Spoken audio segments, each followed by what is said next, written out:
OSAPO committee members, our group is here to add to the magical world of Disney, where creativity, technology, and storytelling come together to transform ideas into meaningful experiences and profitable opportunities. As we know, Disney's core revenue comes from entertainment, theme park, and streaming services. With profits recently declining and reaching a low point in 2026, our challenge was to identify new ideas that could generate growth while staying true to Disney's innovation creed, leveraging creativity, technology, and innovation to create unparalleled guest experiences and long-term shareholder value. Our team utilized the established boundaries set by the OSAPO committee at the start of this project. Any idea had to be a clear idea that solves a meaningful problem, has committed supporters, and makes financial sense. To generate ideas, our team used a variety of creative thinking methods and developed 12 raw concepts. We then narrowed those ideas through multiple screening stages using metrics such as concept clarity, customer need, stakeholder commitment, and time to impact. After impulse screening, mini filter evaluations, an investigation, and full filter scoring, we reduced the list to 2 final rendered pathways. The first pathway, Disney Fitness Idea A, is a character-led wellness program where families and children complete workouts guided by Disney characters.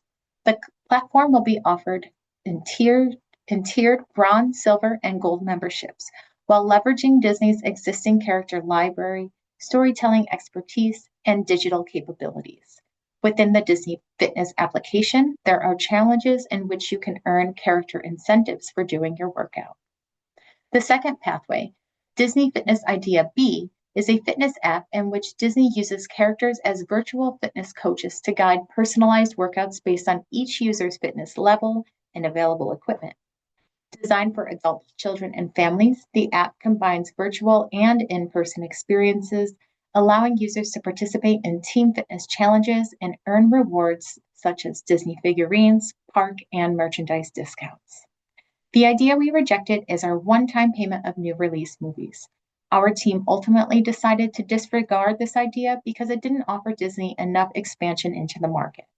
Unlike the Disney Fitness apps, which allow for a comprehensive incorporation of all the services and products Disney currently offers the market, it is a way to further highlight and enhance customer experiences and continue to build upon the already established brand. Our team decided to fully move forward with both of the Disney Fitness app ideas.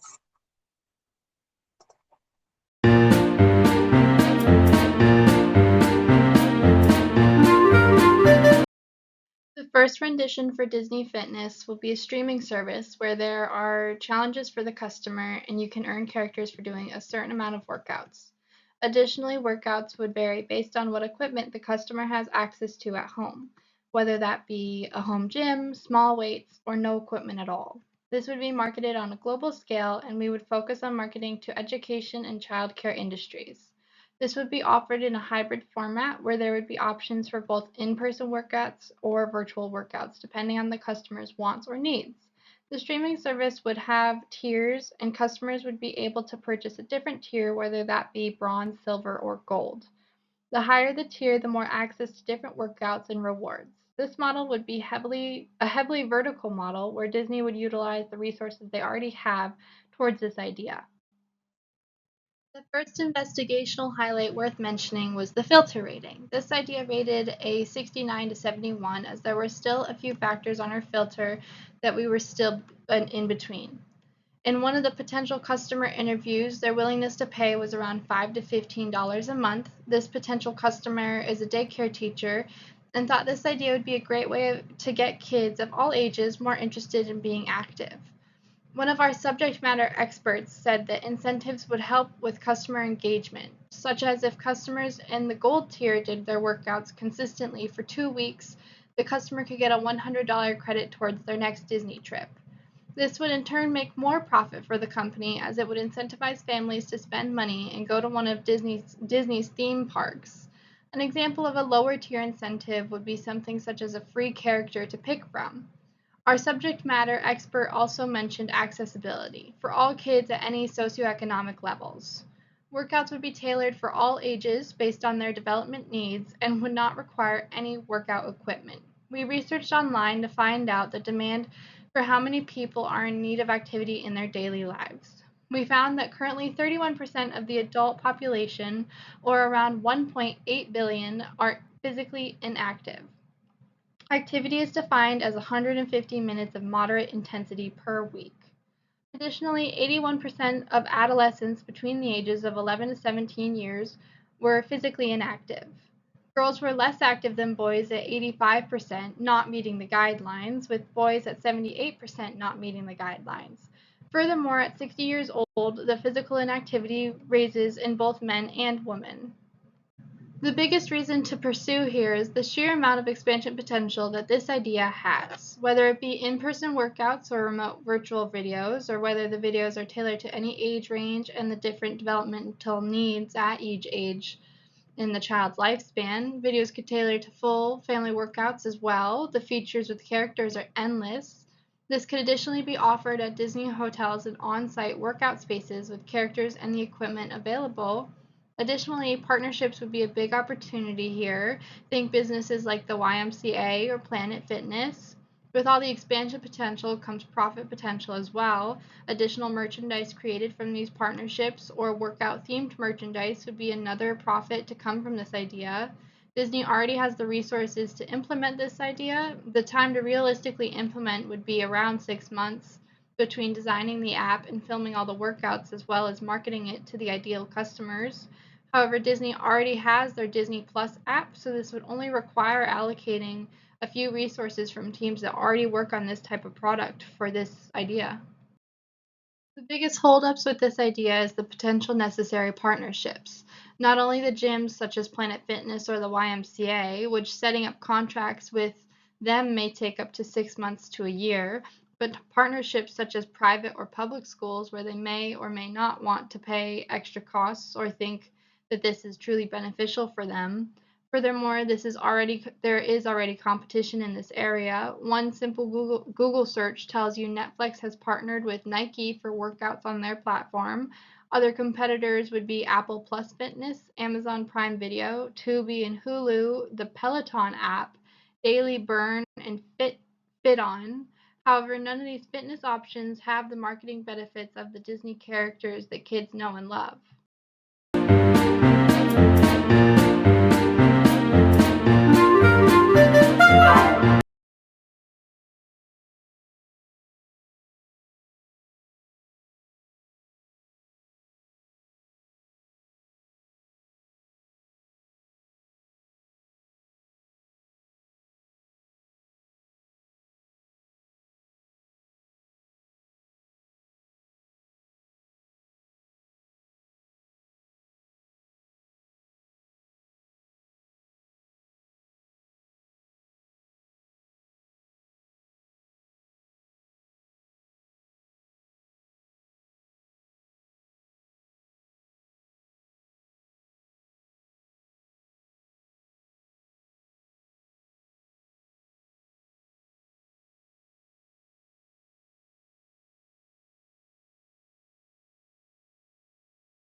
Hi, everyone.